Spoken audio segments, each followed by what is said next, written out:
हाँ तो बच्चों, आज के इस वीडियो में हम सभी 10वीं कक्षा के हिंदी पुस्तक का तीसरा अध्याय, जिसका नाम है भारत से हम क्या सीखे, इस पाठ का प्रश्न उत्तर करने वाले हैं। बच्चों, आज के इस वीडियो में हम सभी इस चैप्टर के वैसे प्रश्न को पढ़ने वाले हैं जो 10 साल में बार बार पूछे गए हैं। तो आप वीडियो में अंत तक बने रहें ताकि इस वीडियो का आपको पूरा आनंद मिल सके। तो चैप्टर का नाम क्या है? भारत से हम क्या सीखे। इसके लेखक कौन है? Max Muller. कौन है? Max Muller. तो इस चैप्टर का सबसे पहला क्वेश्चन है, सच्चे भारत के दर्शन, सच्चे भारत के दर्शन कहाँ हो सकते हैं? सच्चे भारत के दर्शन कहाँ हो सकते हैं?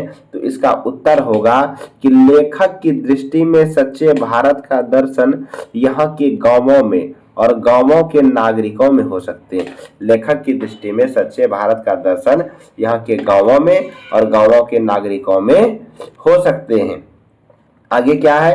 क्योंकि गांव के लोग निश्चल होते, यानी गांव के लोगों के मन में कोई छल कपट नहीं होता है। ये हमेशा एक दूसरे के सुख दुख में सहयोगी बनते हैं।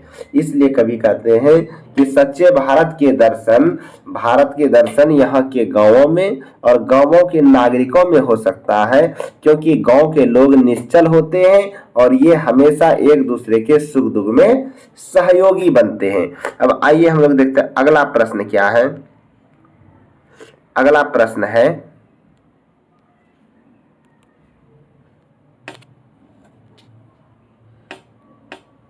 देखिएगा अगला प्रश्न क्या है। अगला प्रश्न है, धर्मों की दृष्टि से भारत का क्या महत्व है? धर्म की दृष्टि से भारत का क्या महत्व है?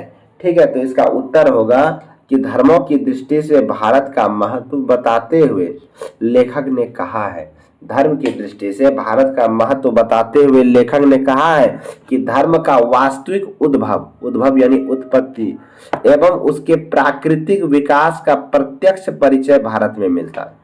लेखक क्या कहते हैं कि धर्म का वास्तविक उद्भव और उसके प्राकृतिक विकास का प्रत्यक्ष परिचय भारत में मिलता है। यह देश ब्राह्मण धर्म, बौद्ध धर्म तथा देश ब्राह्मण धर्म, वैदिक धर्म तथा बौद्ध धर्म की जननी है। कौन? हमारा भारत देश ब्राह्मण धर्म, वैदिक धर्म तथा बौद्ध धर्म की जननी है। ब्राह्मण धर्म की उत्पत्ति कहाँ हुई? हमारे भारत में। वैदिक धर्म की उत्पत्ति कहाँ हुई? हमारे भारत में। तथा बौद्ध धर्म कहाँ हुई है? हमारे भारत में। और पारसी धर्म की शरण स्थली। इसलिए कभी कहते हैं कि धर्मों की दृष्टि से भारत का महत्व बताते हुए लेखक ने कहा है कि धर्म का वास्तविक उद्भव एवं उसके प्राकृतिक विकास का प्रत्यक्ष परिचय भारत में मिलता। यह देश ब्राह्मण धर्म, वैदिक धर्म तथा बौद्ध धर्म की जननी है और पारसी धर्म की शरण स्थली है। यहाँ पर ब्राह्मण धर्म, वैदिक धर्म और बौद्ध धर्म की उत्पत्ति हुई है और पारसी धर्म जो कि विदेश से आए थे उनको भी शरण दिया गया है हमारे भारत में। अब हम लोग प्रश्न देखते हैं 3। प्रश्न 3 क्या है कि भारत किस प्रकार या भारत किस अतीत और सुदूर भविष्य को जोड़ता है? भारत किस अतीत और सुदूर भविष्य को जोड़ता है? तो इसका उत्तर क्या होगा कि भारत अतीत और सुदूर भविष्य को जोड़ता है, क्योंकि यहाँ मानवीय जीवन का प्राचीनतम ज्ञान विद्यमान है। भारत में जो मानवीय जीवन का ज्ञान है ना, वो भारतवर्ष में विद्यमान है। यहाँ की भूमि प्राचीन इतिहास से जुड़ी हुई है। यहाँ की संस्कृत भाषा के द्वारा विश्व को चिंतन की धारा में के अवगाहन का अवसर मिलता है। भारत की संस्कृत भाषा के द्वारा विश्व को चिंतन की धारा के अवगाहन का अवसर मिलता है, यानी विश्व को सोचने का मौका देता हमारी संस्कृत भाषा, जो अभी तक अज्ञात था, यानी ये पहले नहीं था पता। अतः यह बीते हुए कल और आने वाले समय के लिए सेतु के रूप में काम करता, यानी मान्य है।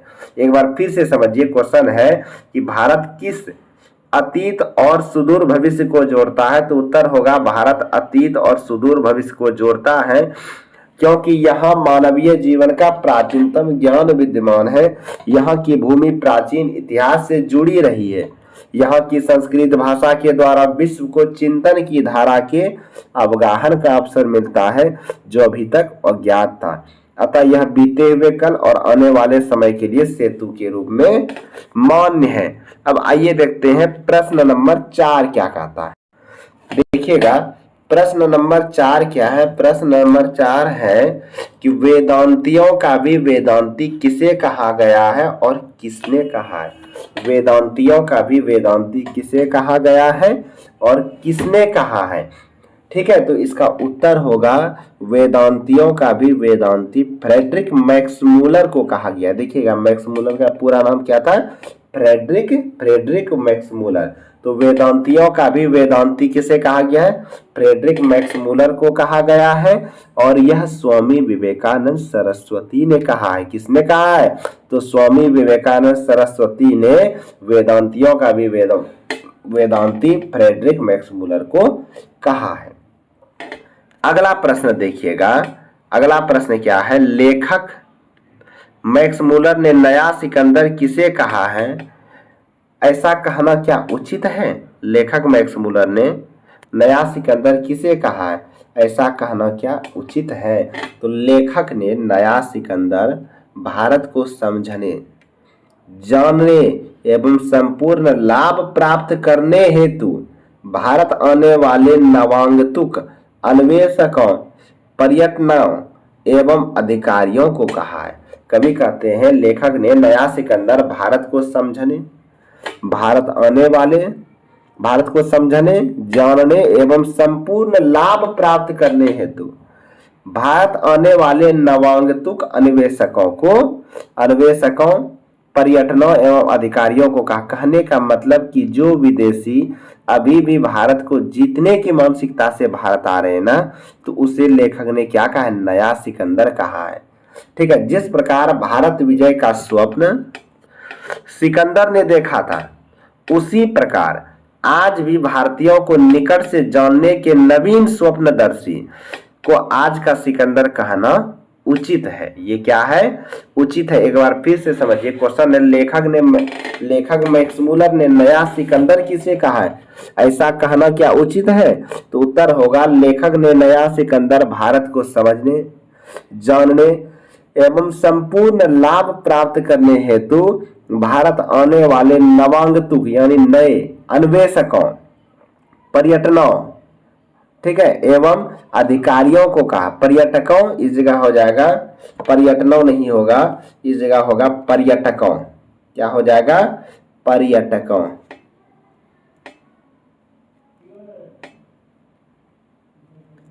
इस जगह हो जाएगा अन्वेषकों, पर्यटकों, इसी जगह बना देते हैं। हाँ ठीक है, पर्यटकों एवं अधिकारियों को कहा है। जिस प्रकार भारत विजय का स्वप्न सिकंदर ने देखा था, उसी प्रकार आज भी भारतीयों को निकट से जानने के नवीन स्वप्नदर्शी को आज का सिकंदर कहना उचित है। अब आइए देखते हैं हम लोग इस पाठ के ऑब्जेक्टिव प्रश्न को।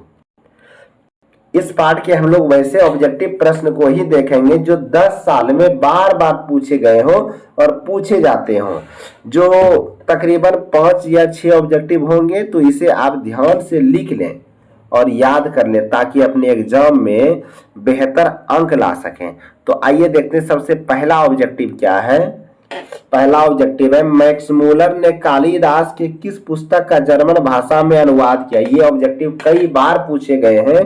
क्या है प्रश्न, मैक्समूलर ने कालिदास के किस पुस्तक का जर्मन भाषा में अनुवाद किया। तो इसका उत्तर होगा बच्चों मेघदूत। कौन सा, मेघदूत। किस पुस्तक का किया है, मेघदूत। मेघदूत पुस्तक का जो है ना कालिदास ने, मैक्समूलर ने कालिदास के मेघदूतम, एक पुस्तक है मेघदूतम, उसका उन्होंने क्या किया है, जर्मन भाषा में अनुवाद किया, मेघदूतम।